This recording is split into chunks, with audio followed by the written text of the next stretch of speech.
Hello everyone, I'm Dr. Jack West, medical oncologist and founder and CEO of the Global Resource for Advancing Cancer Education, or GRACE. We're going to continue with the next part of our program on molecular markers in lung cancer, who to test and what to test for. I was joined in this program by Dr. Charlie Rudin at the Sidney Kimmel Comprehensive Cancer Center at Johns Hopkins University in Baltimore, Maryland. Also Dr. Alice Shaw, assistant professor and thoracic oncologist at Massachusetts General Hospital and Harvard Medical School in Boston, Massachusetts. Also Dr. David Spiegel, thoracic oncologist and director of clinical research and the lung cancer program at the Sarah Cannon Cancer Center in Nashville, Tennessee. And finally, Dr. Glenwood, or Glenn Goss, the chair of the Lung Cancer Committee of the National Cancer Institute in Canada and professor at the University of Ottawa in Ontario, Canada. I'd like to turn to Dr. Shaw speaking about their experience at Mass General and really some of the heterogeneity within the population of people that you've tested. And my understanding, and you can speak to this, is that you've been testing pretty broadly. And one question that comes of it is, who is the most fruitful to look at? Obviously, your policy right now is to look as broadly as possible, but I don't know how feasible that is to do outside of a few centers. So Dr. Shaw is going to speak to that issue of what their experience has been in terms of the prevalence of different types of mutations in the different populations. Thanks, Jack. This is an overview of what Charlie just presented, and it does actually come from multiple institutions, not just MGH, but a lot of this is drawn from MGH, and a lot of it's drawn from some of the larger series that are now published. This is just to remind you of what Charlie showed you in terms of the breakdown of different oncogenic drivers in non-small cell lung cancer, and just to highlight these many different little slices that are now coming to light. Down below, you can see these small 1 to 2% slices of the pie that represent small subsets of patients that have these oncogenic drivers such as ROS, which is a new tyrosine kinase target that is targeted by crizotinib actually. And also the newest one to date is RET, which is shown over on the left by the little blue slice of the pie, which also is a very small slice, about 1%. But there's a lot of hope that this small population of patients with RET fusions may be susceptible to RET kinase inhibitors. The question that I was asked to discuss really has to do with to look at these particular mutations by certain clinical pathologic features and really getting at the question of who are the patients who have these oncogene-addicted tumors, and more broadly speaking, does that help us somehow in thinking about who are the right patients to be screening and trying to get onto clinical trials of targeted therapies? So let's start with gender first. This is probably the most straightforward question, which is, what do these genetic profiles look like based on gender? So men and women. Men are shown in the pie chart on the left and women in the pie chart on the right.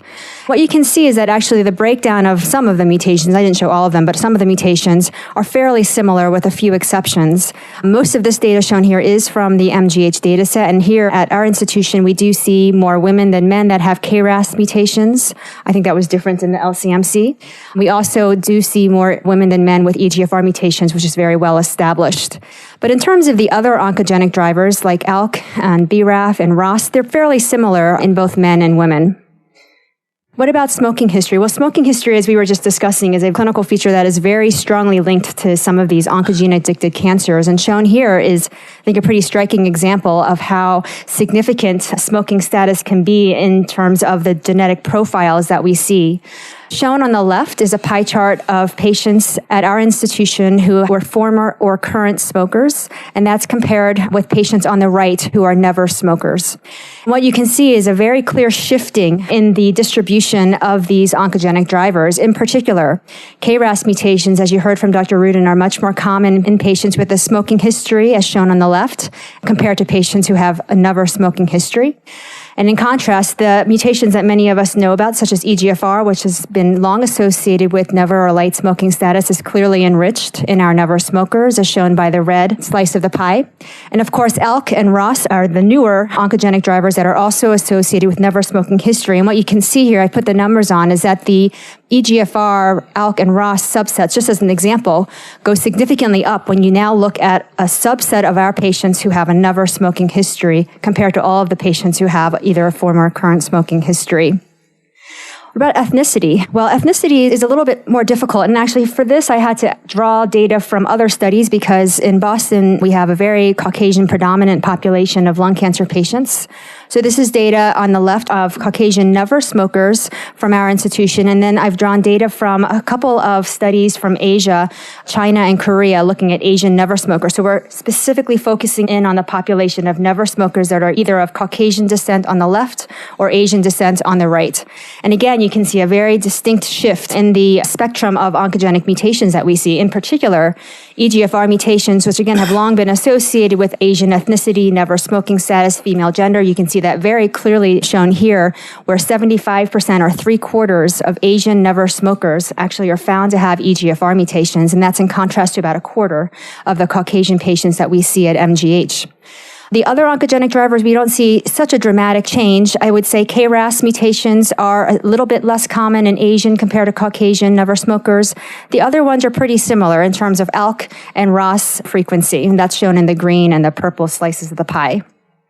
So finally, I wanted to show, this is probably the most important one, I think, of my whole slide deck, was just to look at the genetic profiles by histologic subtype. And here, the question really is, how do the oncogenic drivers differ between adenocarcinomas and squamous cell carcinomas? As you heard from Dr. Rudin, the LCMC really only looked at adenocarcinoma, although there's obviously a lot of interest in looking at squamous cell carcinomas now. So all of our data is primarily for adenocarcinomas, and we just are beginning to acquire more data for squamous cell carcinomas. In fact, when we started screening at Mass General for the first year or so, we really only focused on lung adenocarcinomas, and it wasn't until later when we actually had the capacity where we started screening all patients, including squamous cell carcinomas. So I would say squamous cell carcinoma we don't have as much data on, and the numbers are fairly limited compared to what we have for adenocarcinomas. But what you can see here by these two pie charts is the colors are very different. They look very different because the spectrum of oncogenic mutations in these two histologic subtypes are actually quite different.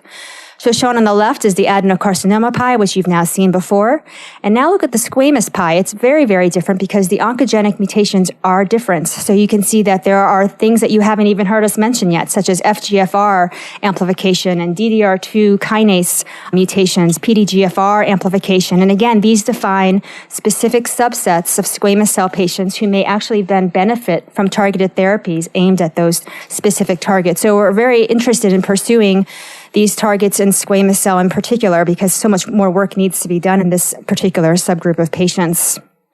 This gets to the question of, well, when you look at the squamous subset, I didn't even show, actually, if you look here again, there's no slice of the pie for ALK or ROS. And so the question has often come up to me, is it possible for an ALK patient or a ROS patient to have squamous cell carcinoma? And yes, of course it is.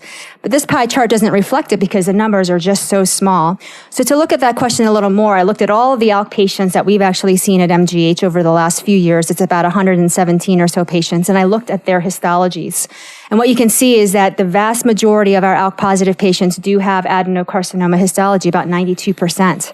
But we do have these patients that have a mixed histology, adenosquamous, and I would say those are adenosquamous, meaning that there might have been a biopsy that showed features of both adenocarcinoma or squamous, or it could have been two separate biopsies, separate sites that were biopsied, and one was adenocarcinoma and one was squamous. And then we have a small proportion of patients that have just pure squamous histology, and an even smaller proportion of our ALK-positive patients that really had what we call not otherwise specified, so a non-small cell lung cancer that we can't even categorize as adeno or squamous. On the right, as I mentioned, is a newer category of patients, our ROS-positive patients, and the numbers are much smaller. This actually derives from both MGH as well as a study that was recently published by Dr. Takeuchi from Japan. So this is looking at 31 ROS-positive patients. Remember, ROS is a rearrangement that involves this kinase that, again, turns on this kinase abnormally and leads to this oncogene-addicted cancer that's very sensitive to crizotinib. And in this group of ROS-positive patients, you can see that 100% of them were adenocarcinoma histology. And so it might be that they really are adenocarcinomas, or maybe our numbers are still too small so that we don't recognize and appreciate that there can be a small percentage of ROS patients with squamous cell. So I'll end there. In the next podcast, we'll continue with the discussion of how we might apply these ideas to clinical practice. Thanks for listening. If you like and learn from our GRACEcast, you can subscribe on iTunes by just searching for the term Cancer Grace, find podcasts in the subject you want, pick a format of audio or video, and then just click subscribe. It's that easy. And for those of you who don't want to miss any of our programs, there's even a feed for all subjects.